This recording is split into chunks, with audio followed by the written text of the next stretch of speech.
Subscribe करें students portfolio YouTube channel को और बेल आइकन दबा कर सारे नोटिफिकेशन पाएं सबसे पहले। नमस्कार दोस्तों, आज की नई वीडियो में आपका बहुत बहुत स्वागत है। आज के इस वीडियो में हम बात करेंगे स्पूलिंग के बारे में। दोस्तों जानेंगे स्पूलिंग होता क्या है और ये कैसे काम करता है, इसके एडवांटेजेस क्या हैं, डिसएडवांटेजेस क्या हैं, पूरा प्रोसेस जानेंगे इस वीडियो में आगे। तो चलिए शुरू करते हैं। फर्स्ट पॉइंट है spooling stands for simultaneous peripheral operation online. Spooling की फुल फॉर्म होती है साइमल्टेनियस पेरिफेरल ऑपरेशन ऑनलाइन, जिसका मीनिंग होता है एक ही समय में बहुत सारे डिवाइसेस जो कि ऑनलाइन काम कर रहे हों एक कंप्यूटर सिस्टम में, जैसे कि प्रिंटर, पेन ड्राइव और भी जो भी सीडी रोम में जो सीडी चल रही हो, इन सारे डिवाइसेस को हम स्पूलिंग की हेल्प से यूज़ कर पाते हैं दोस्तों। तो आगे अगले पॉइंट पे पढ़ते हैं।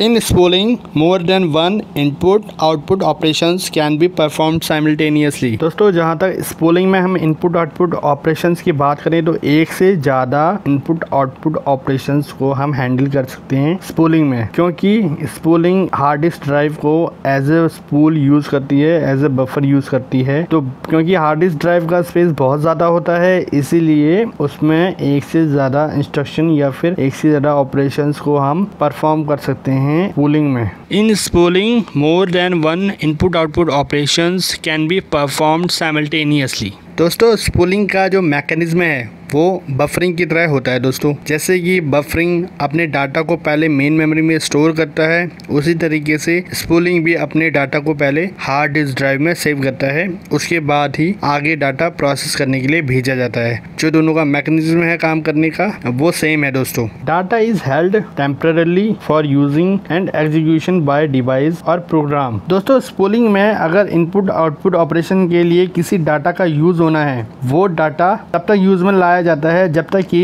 Input output operation fully execute ना हो जाए और उसका आउटपुट रिजल्ट कंप्यूटर सिस्टम के बाहर एग्जीक्यूट ना करवा दिया जाए, तब तक वो डाटा उस इनपुट आउटपुट ऑपरेशन में इंगेज रहेगा। It consider hard disk as a huge buffer that can store many jobs for device till output device is ready to accept it. दोस्तों स्पूलिंग हार्ड डिस्क ड्राइव को एक बड़े space के रूप में use करता है, और क्योंकि हार्ड डिस्क ड्राइव का स्पेस बहुत ज़्यादा होता है तो ऐसे में स्पूलिंग के पास काफ़ी ज़्यादा बड़ा एरिया होता है कि वो अपने ज़्यादा से ज़्यादा ऑपरेशंस को उसमें स्टोर कर पाए। Spooling works as multi programming for purpose of copying data between different devices like computer and printer. दोस्तों स्पूलिंग एक मल्टी प्रोग्रामिंग सिस्टम की तरह भी काम करता है, जैसे कि एक टाइम में अलग अलग पेरिफेरल डिवाइसेस जैसे कि प्रिंटर, माउस, कीबोर्ड, इन सब के साथ डाटा को इंटरेक्ट करवाना, इनकी जो इनपुट आउटपुट इंस्ट्रक्शंस है उनको हार्ड डिस्क ड्राइव में सेव करना और फिर उनको रैंडमली एग्जीक्यूट करवाना, और एग्जीक्यूट कराने के बाद उनके रिजल्ट्स या फिर उनके आउटपुट को हार्ड डिस्क ड्राइव में तब तक बफर करके स्टोर करके रखना जब तक कि आउटपुट डिवाइस उसको एक्सेप्ट करने के लिए तैयार ना हो जाए। तो इन सारी मल्टीपल ऑपरेशंस को एक बार में हैंडल करने की जो कैपेसिटी है या फिर जो फीचर है, इसके लिए ही हम स्पूलिंग को मल्टी प्रोग्रामिंग भी कह सकते हैं दोस्तों। Spooling work in FIFO manner, first in first out. Spooling का जो काम करने का तरीका था वो था first in first out manner में। दोस्तों ये तो थे कुछ इंपॉर्टेंट पॉइंट्स रिगार्डिंग स्पूलिंग। अब थोड़ा वीडियो में आगे बढ़ते हैं और हम जानते हैं कि स्पूलिंग की क्या प्रोसेस थी या स्पूलिंग कौन से प्रोसेस को फॉलो करके अपने ऑपरेशंस को एग्जीक्यूट करता था। तो चलिए शुरू करते हैं। In early stage computer system was serial processing system, single process code be executed eight one time. दोस्तों शुरुआत के दिनों में कंप्यूटर सिस्टम में एक सिंगल प्रोसेसिंग सिस्टम हुआ करता था। इसका ये मतलब है कि कंप्यूटर सिस्टम एक बार में एक ही प्रोसेस को एग्जीक्यूट कर पाता था। क्योंकि कंप्यूटर सिस्टम शुरुआत के दिनों में इतने एडवांस नहीं हुए थे, इसीलिए कंप्यूटर सिस्टम का जो यूजर होता था उसको एक बार में एक ही प्रोग्राम का आउटपुट मिल पाता था। After invention of batch processing multiple jobs started being executed eight one time. दोस्तों थोड़े समय बाद ही बैच प्रोसेसिंग का आविष्कार हो गया। बैच प्रोसेसिंग ने हमें ये फैसिलिटी दी कि हम एक बार में मल्टीपल जॉब्स को एग्जीक्यूट करवा पाएँ। उसके लिए एक कंडीशन ये होती थी कि वो सभी जॉब्स या सभी प्रोग्राम्स सेम लैंग्वेज में लिखे हुए होने चाहिए थे। अगर वो सारे प्रोग्राम सेम लैंग्वेज में लिखे हुए हैं तो उनको हम कंटिन्यूसली एग्जीक्यूट करवा सकते थे। इस इन्वेंशन के बाद चीज़ें और आसान हुई और बैच प्रोसेसिंग के बाद मल्टीपल जॉब्स को एक बार में हम एग्जीक्यूट करवा सकते थे।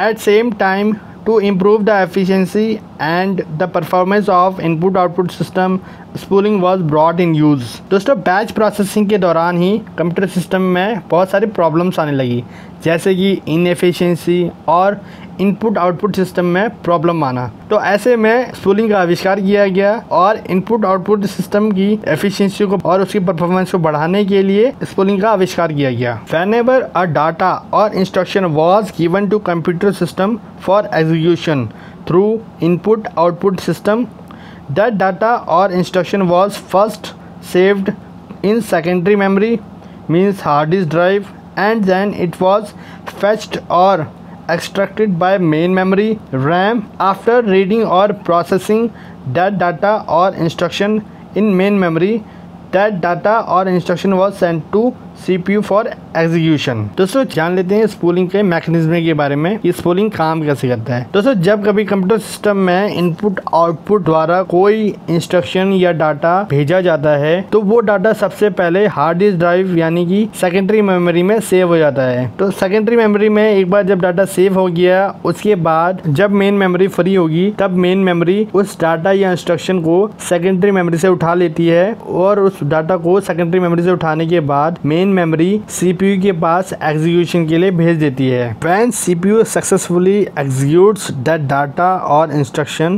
and generates output, that output is first stored in main memory and after that main memory transfer that output to secondary memory, and from secondary memory that output will be provided to related output device। दोस्तों main memory data या instruction को secondary memory से उठा लेती है। जब एक बार main memory secondary memory से डाटा या इंस्ट्रक्शन को उठा लेती है, उसके बाद मेन मेमोरी उस डाटा को या इंस्ट्रक्शन को CPU के पास एग्जीक्यूट होने के लिए भेज देती है। एक बार जब डाटा CPU के पास एग्जीक्यूट होने के लिए ट्रांसफर हो जाता है, उसके बाद CPU उसको एग्जीक्यूट करता है और एग्जीक्यूट होने के बाद जो डाटा का आउटपुट है या इंस्ट्रक्शन का आउटपुट है वो मेन मेमोरी में ट्रांसफर करवा दिया जाता है CPU के द्वारा। CPU के द्वारा ट्रांसफर करवाया गया आउटपुट मेन मेमोरी में तब तक स्टोर रहता है जब तक कि मेन मेमोरी उसको सेकेंडरी मेमोरी के पास सेव होने के लिए या फिर आउटपुट करवाने के लिए भेज ना दे। एक बार जब मेन मेमोरी उस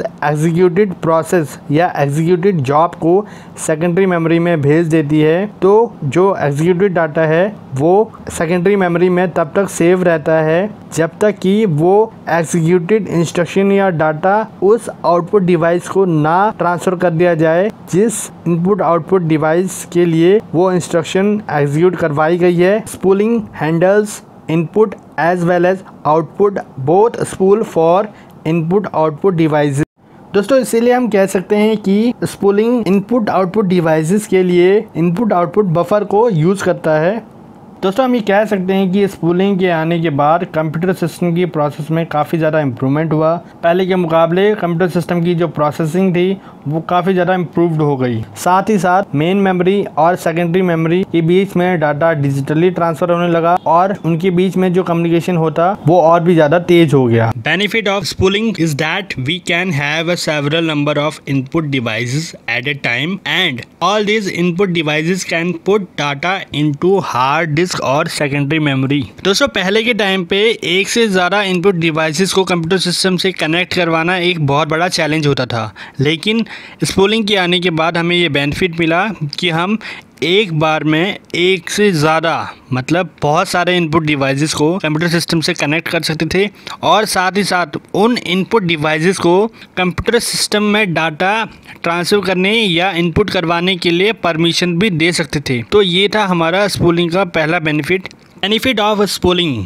is that input devices need not to wait for CPU or main memory to be free. Input devices can directly put their data into secondary memory without waiting for its turn. दोस्तों spooling के innovation के पहले input devices को जब भी data input करवाना होता था उससे पहले उन्हें ये देखना पड़ता था कि रैम और CPU फ्री हैं या नहीं है। अगर रैम और CPU फ्री नहीं है तो इनपुट डिवाइसेस को वेट करना होता था। लेकिन स्पूलिंग के आने के बाद यानी स्पूलिंग के इनोवेशन के बाद हमें ये बेनिफिट मिला कि इनपुट डिवाइसेस को अब वेट नहीं करना पड़ता था। इनपुट डिवाइसेस सीधा अपना डाटा सेकेंडरी मेमोरी में ट्रांसफर कर सकते थे बिना किसी का वेट किए। Benefit of spooling is that CPU and main memory will not held free as input output data or instructions will be kept saving in secondary memory and these data or instructions will be fetched by main memory and transferred to CPU for execution। दोस्तों spooling के innovation के पहले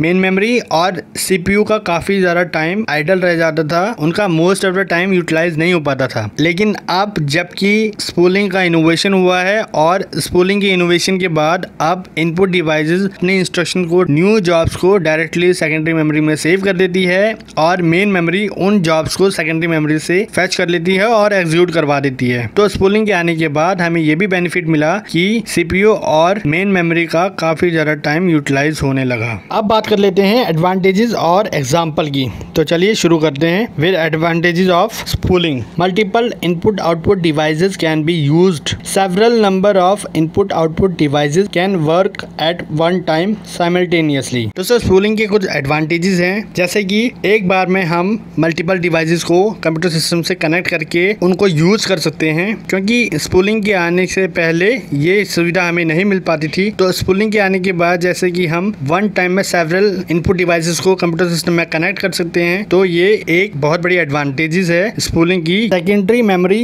is cheaper than main memory. Spooling is maintained on computer physical memory, not on main memory RAM. दोस्तों spooling का second advantage ये है कि spooling अपने डाटा को बफर कराने या स्पूल कराने के लिए सेकेंडरी मेमोरी को यूज़ करती है और सेकेंडरी मेमोरी एक बहुत ज़्यादा चीपर मेमोरी है। मतलब आपको मार्केट में इसके लिए आपको ज़्यादा पैसे नहीं पे करने पड़ेंगे as comparable to the RAM. CPU utilization for most of time. The CPU remains busy most of the time as main memory kept receiving jobs, data and instructions which were saved in secondary memory and hence CPU is utilized for most of time. दोस्तों spooling के आने के बाद हमें एक और benefit ये हुआ कि CPU को हम मोस्ट ऑफ द टाइम अब यूटिलाइज कर पाते थे, क्योंकि स्पूलिंग के आने के बाद इनपुट डिवाइसेस अपनी न्यू जॉब्स या इंस्ट्रक्शन को डायरेक्टली सेकेंडरी मेमोरी में सेव कर देता है। ऐसे में मेन मेमोरी उन न्यू जॉब्स को या इंस्ट्रक्शंस को फैच करता है सेकेंडरी मेमोरी से और फिर उसको CPU के पास एग्जीक्यूट कराने के लिए भेज देता है। तो ऐसे में हम ये कह सकते हैं कि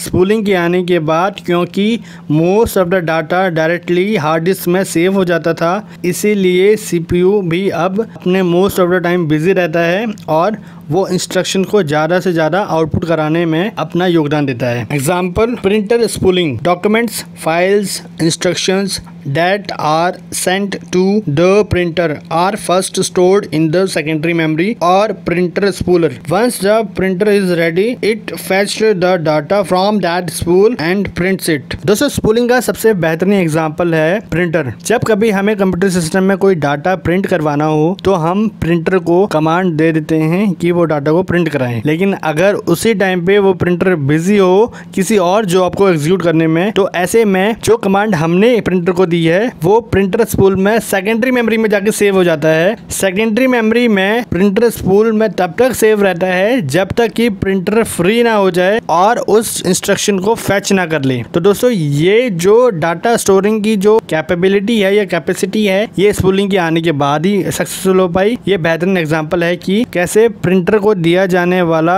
कमांड या इंस्ट्रक्शन सेकेंडरी मेमोरी में सेव हो जाता है और वो तब तक सेकेंडरी मेमोरी में सेव रहता है जब तक कि प्रिंटर फ्री ना हो जाए। तो दोस्तों आज की वीडियो में इतना ही। उम्मीद करते हैं कि आपको वीडियो पसंद आया होगा। चैनल पर नए हैं तो सब्सक्राइब करें, वीडियो को लाइक करें, शेयर करें। Thank you.